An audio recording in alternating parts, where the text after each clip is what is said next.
Oke, halo teman-teman, kembali lagi bersama aku Ahmad Zidin Zidan dengan 3 digit terakhir 065. Aku dari TRO Angkatan 24 dan aku berasal dari kelas praktikum C dari praktikum Sistem Embedded.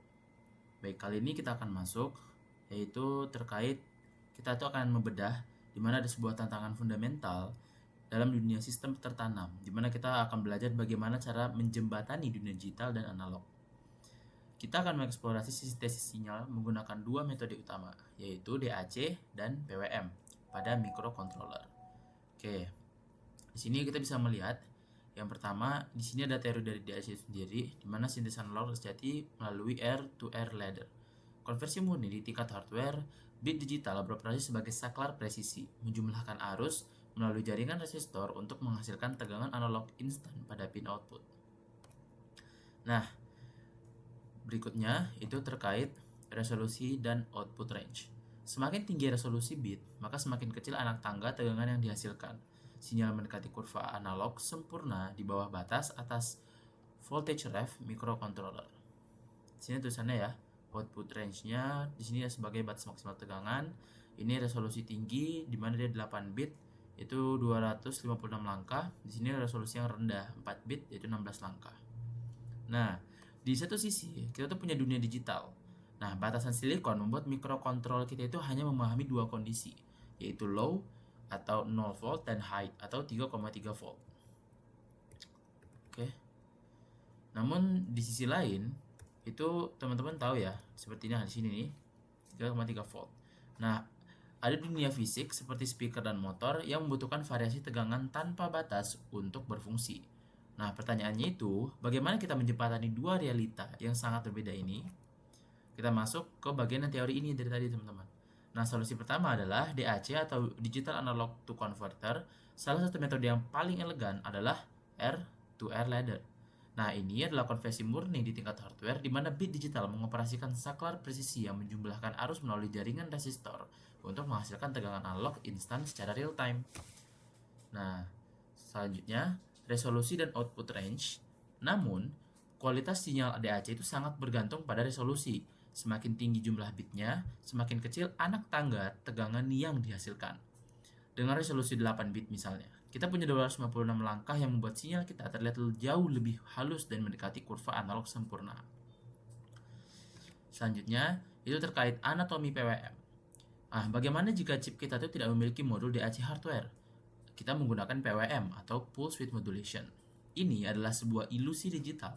Nah, kita tuh nggak perlu mengubah amplitude tegangan, melainkan kita memanipulasi rentang waktu aktif atau duty cycle dalam satu frekuensi tetap untuk mendikte tegangan rata-rata atau V average yang dirasakan oleh bud. Berikutnya itu terkait filter RC, di mana itu agar ilusi PWM ini menjadi realita analog yang halus, kita butuh filter RC atau low pass filter dengan kapasitas di sini yang bertindak sebagai integrator matematis yang mengisi daya saat pulsa high dan melepasnya saat low, sehingga menghasilkan sinyal rata-rata yang mulus, meskipun ada sedikit pengorbanan pada stabilitas tegangan atau ripple. Selanjutnya kita masuk ke matriks sintesis DAC versus PWM. Oke, di sini kita bandingkan ya. DAC menang telak dalam hal kemurnian sinyal dan kualitas audio. Tetapi, dia tuh memakan banyak ruang silikon dan cenderung boros energi. Nah, sebaliknya, PWM itu benar-benar efisien dan sederhana secara arsitektur. Namun, ia membutuhkan komponen filter eksternal untuk hasil yang optimal. Kita lanjut ke arsitektur silikon. ESP32, yaitu di sini kita bisa melihat implementasinya pada ESP32. Chip ini tuh menawarkan fleksibilitas penuh dengan pendekatan hibrida. Ia memiliki modul DAC 8 bit terintegrasi untuk kebutuhan audio instan. Berdampingan dengan modul LACD yang bisa merender sinyal PWM tanpa membebani prosesor utama sama sekali.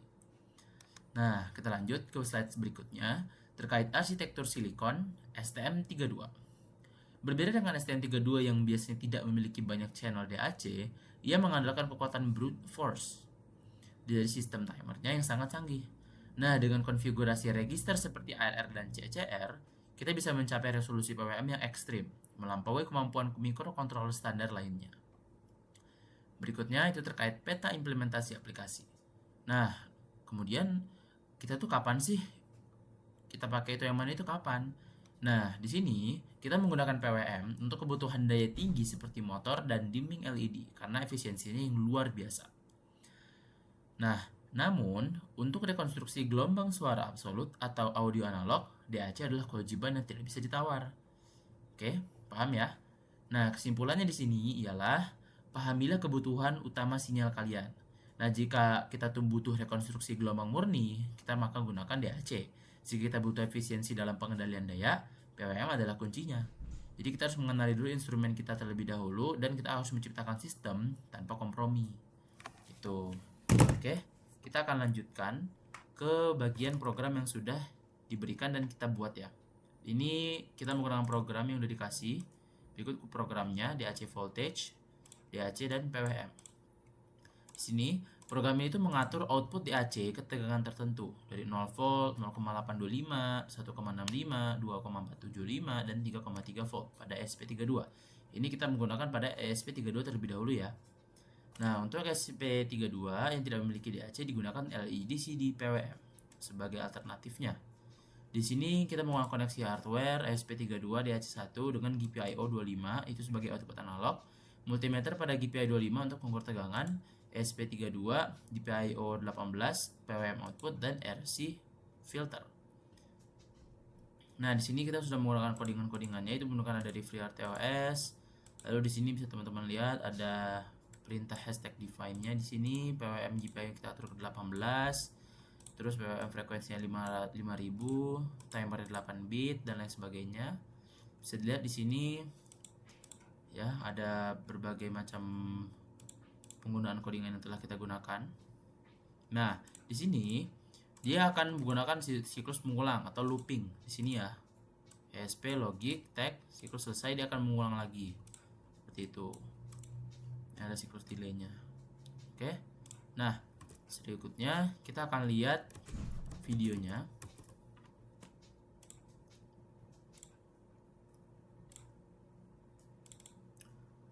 Videonya itu ada di sini.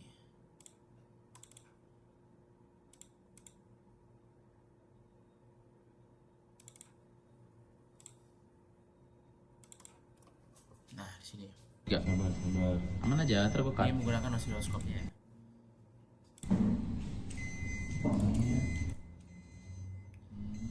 Itu bisa dilihat program dijalankan.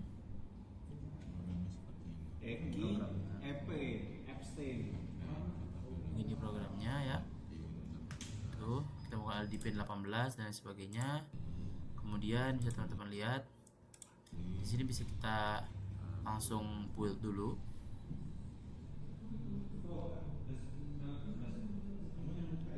Nah, dia udah sukses. Maka ketika buildnya berhasil, kita upload. Nah, Rangkaian seperti ini. Kita menggunakan pin D18. kita mau ambil 18 menuju LED. Lalu dari resistor akan menyambungkan ke bagian lampunya. Ini agak mungkin ini nggak berfungsi. Oke, itu nggak berfungsi. Ini beda.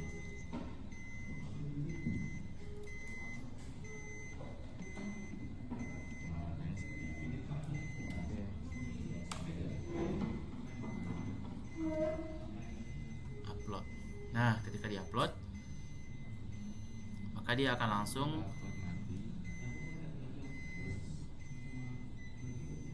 writing dulu, sukses. Nah, maka dia akan menyala. Langsung kita lihat di osiloskopnya. Setelah ini, tuh, fase naik, tegangannya langsung ada data-datanya. Seperti itu. Jika sudah menyala, PWM ini semakin naik ya tegangannya. nanti akan turun. Fase turun. Tuh, lama-lama lampunya akan langsung menurun. Mati nih. Tuh. Nah, seperti itu. Sip terus. Kita cek di osiloskop. Kita akan cek.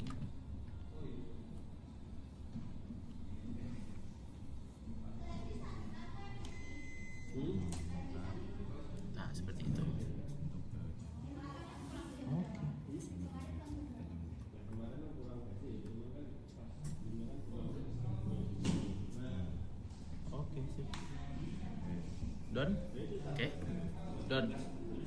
selesai. Sekarang kita akan lihat di percobaan kedua. Seperti ini.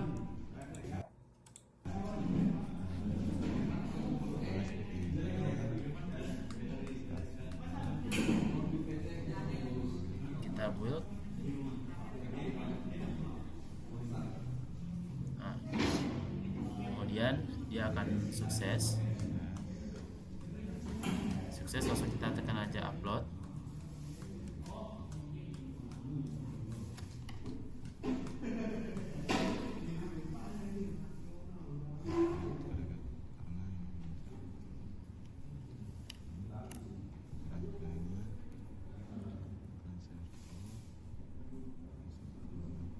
Oke, cara udah masuk.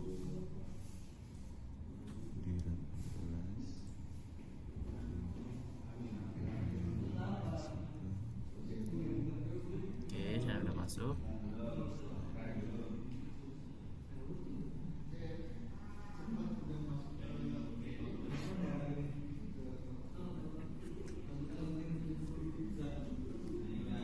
Dia akan writing, dia akan nulis datanya, hasilnya adalah sukses.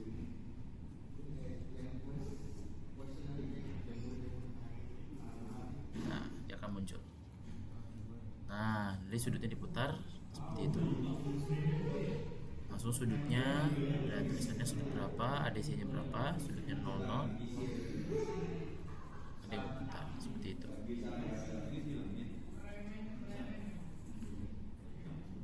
Oke.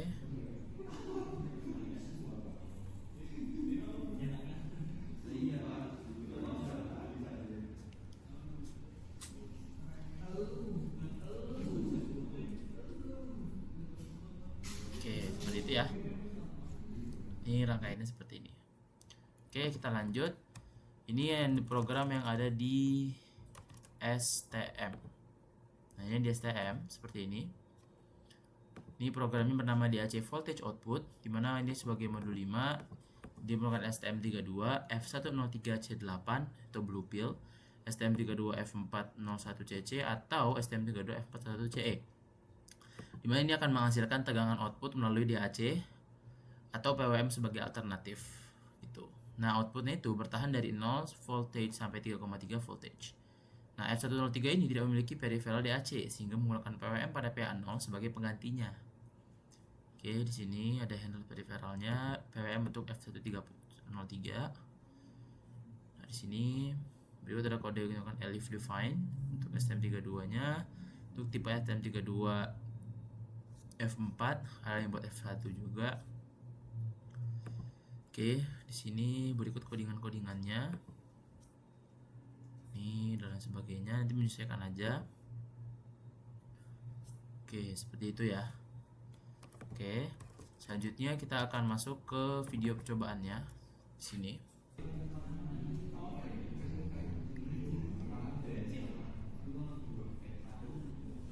Nah, seperti berikut.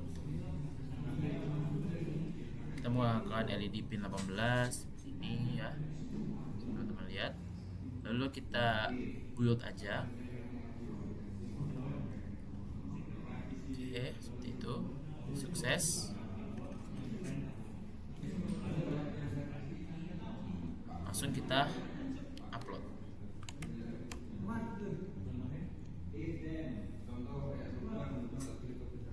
Seperti itu ya, colokannya itu ke groundnya. Yang ini ke bin 18. Oke.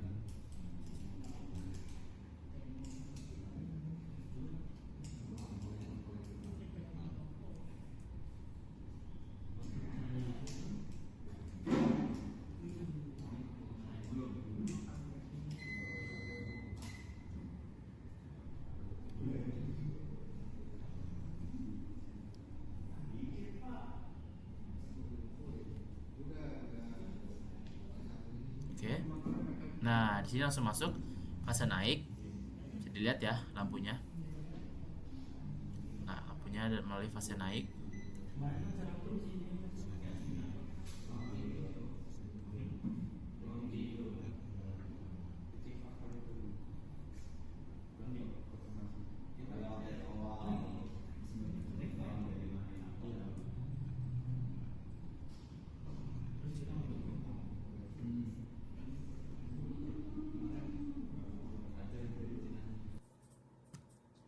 seperti itu bisa teman-teman lihat ya, fase naik. Nah, maka lampunya akan semakin terang, semakin terang, semakin terang. Tegangannya itu pun juga akan naik. Gitu. PWM juga akan meningkat.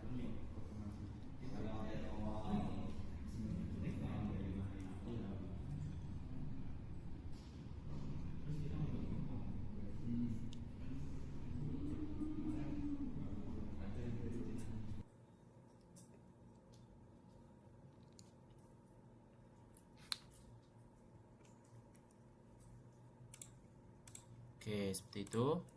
Ini program di STM tadi dan ini program di JSP tadi. Oke. Mungkin segitu aja yang bisa aku sampaikan pada video kali ini. Terima kasih, sampai jumpa di video berikutnya.